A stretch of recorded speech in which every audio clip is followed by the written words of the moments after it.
Several law enforcement agencies in the community are grieving this loss today. Our Lindsay Nadrich spoke to those who knew Sahota and learned more about who he was as a person. Lindsay. Well, everyone I talked to today had nothing but good things to say about Vancouver police officer Donald Sahota. He was described as a man dedicated to his family and a beloved member of law enforcement and the community. Sahota was hired by the Vancouver Police Department in April 2014, but previously worked for the Gresham Police Department and the Port of Portland Police Department. In a statement, Gresham Police Chief Travis Kohlberg said in part, Don was a kind and thoughtful person, someone we will always remember for his tenacious work ethic and commitment to bringing justice to victims and their families. We are grieving his loss and the entire situation. Port of Portland Police Chief Jason Wallace also told us Don has many friends in the Port of Portland Police Department, and we are all grieving his loss. He was an outstanding police officer during his tenure here, and we're grateful to have shared time with him while he worked for the port for 2.5 years. I also learned Sahota and his daughter trained and showed horses for several years with Command Performance Horse Training. They said this is a tragedy all around. Would not surprise me that he would be the one to run into the situation. Others would run away. He would be the one to run to the situation. Especially after we found out that his wife was home. Yeah. Because he would have done anything. He would have done anything for his wife and the kids. Well, they also told me you can't find a better person than Don, and said he was the kindest man you ever met. They said he would do anything for anyone. He leaves behind a wife and 2 children. Now, everyone I spoke with today is still shocked this happened. This is a huge loss for law enforcement and the community. Reporting live, I'm Lindsay Nadrich, KOIN 6 News. Yes, so many different aspects to this, all of them troubling. KOIN 6 is staying on top of this complicated and tragic story, and be sure to check KOIN.com for updates when we're not on air. And new within the half hour, the Oregon Health Authority is out with its daily COVID report. They say more than 13,400 new cases have been detected in the state, and 15 more Oregonians have died. Last Monday, 19,400 cases were reported and 17 deaths. Today, officials say there are nearly 1,100 Oregonians hospitalized. 1 week ago, there were 1,045 COVID patients in the hospital. Today, we found out the Washington State Department of Health is reopening its portal for people to order at-home COVID rapid tests online. So right now, you can log on to sayyes-to-covidhometest.org. That's say yes to covidhometest.org. Yes, it's very long, to order up to the 5 tests, and these can ship right to your home. Our researchers around the world are working to learn more about the latest variant of COVID-19. Now, the new subvariant of Omicron is known as BA2, regularly referred to as stealth Omicron. BA2 has been detected in dozens of countries and several U.S. states, including Texas and California.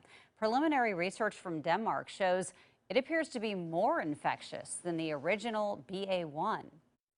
And what we're seeing is that countries like Denmark, which are weeks ahead of the United States in dealing with Omicron as a whole, you're seeing a significant rise in BA.2. Like other variants, researchers also found that people who were fully vaccinated or had received boosters were less likely to get infected from the subvariant. Governors from states across the country convened at the White House today, telling the president they're eager to move past the COVID crisis management stage. Danya Bacchus has more. Your voice has been important. Governors from more than half the states in the country met with President Biden at the White House Monday. Chair of the National Governors Association, Asa Hutchinson, said state leaders want to move away from the pandemic. We asked the president to help give us clear guidelines on how we can return to a greater state of normality. A lot of good discussion about what does the road from pandemic to endemic look like and how do we keep score. Nationwide, the number of daily COVID cases is on the decline, down by more than half since the peak of the Omicron surge. But some states are still seeing increases. Right now, we still need to keep our heads down and stay at it to fight what is still, surging in parts of the country. But we do have the tools to get to a point where it does not disrupt our daily lives. Health experts say the country should be in a much better place come spring. I think toward the end of February and March, we'll have significantly lower numbers of cases in this country. And then hopefully in March, we could start to vaccinate the under 5 and our shoulders come down. Novavax has applied for emergency use authorization of its COVID-19 vaccine in the U.S. And Moderna announced Monday that federal health regulators gave full approval to its 2-dose shot. Danya Bacchus, CBS News, Los Angeles. All right, I want to get to the forecast now. And Natasha, I was saying I had to get my car on my lunch break, and I was putting on my glasses, taking them off, putting them on, taking them off. A lot it was of one exercise of those, right there. It was a lot of exercise. I got my reps in. Yes, dodging showers with a little bit of sun in the mix, and that's how the rest of the day is going to play out for us. Right now, you're looking at Lincoln City. This is your live view, and you can see just a few little bright spots out there in the distance, but also more rain on the way. So that continues through tomorrow. Winter weather advisory for the Cascades continues. And then we're talking about more of that dry weather than wet weather happening for us this week. So where is it raining right now? We're seeing pockets of showers out towards Tillamook, Kelso, Longview, Portland right now getting a little bit of a dry break, as well as Salem. The Dow's 48 degrees and mostly cloudy. So tomorrow morning, starting off the day with showers. Snow level will be close to about 1,500 feet, could be as low as even 1,000 feet. So over the Coast Range, if that's your route tomorrow morning, you might run into some falling snow. As the day progresses, we expect to kind of start to dry out. Your temperatures tomorrow will be in the mid-40s. So what about the rest of the week? We'll talk about your 7-day forecast coming up. All right, coming up, we are digging deeper into a new survey about life in Portland. We're looking at the biggest concerns. And how the FBI is hoping to get more tips from the community to solve more homicides in our area. And researchers at Oregon State think they've found a connection between hemp and preventing COVID. We're looking into what's next for that study.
You're watching KOIN 6 News with Dan Tilkin and Jenny Hansen.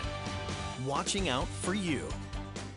Now, the Portland Business Alliance is revealing results of its annual poll showing the top concerns of metro area voters when it comes to Portland. And as you might have guessed, this year crime and homelessness topped the list. Most people polled say the Portland region is on the wrong track. Our Lisa Balick is looking into this and talked with the head of the city's Business Alliance. Lisa.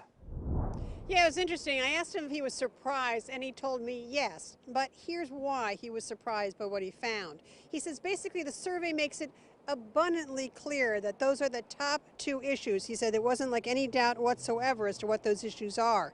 Now, almost 50% of those polled say homelessness is the top concern and what they think should be done. Most of those surveyed support requiring people living outside to instead live in shelters or designated camping sites. Also, most said downtown was either much less safe or somewhat less safe than a year ago.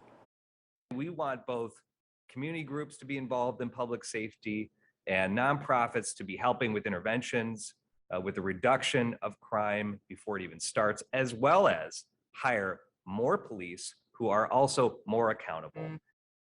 And that public safety issue rising to the top for the first time this year. Now, the poll of 500 voters taken last month includes half Portland residents and half in the Tri-County area who don't live in the city. Now, there's also growing frustration with City Council. Most of those polled consider City Council, quote, ineffective in providing public services. Now, I reached out to the mayor and city commissioners.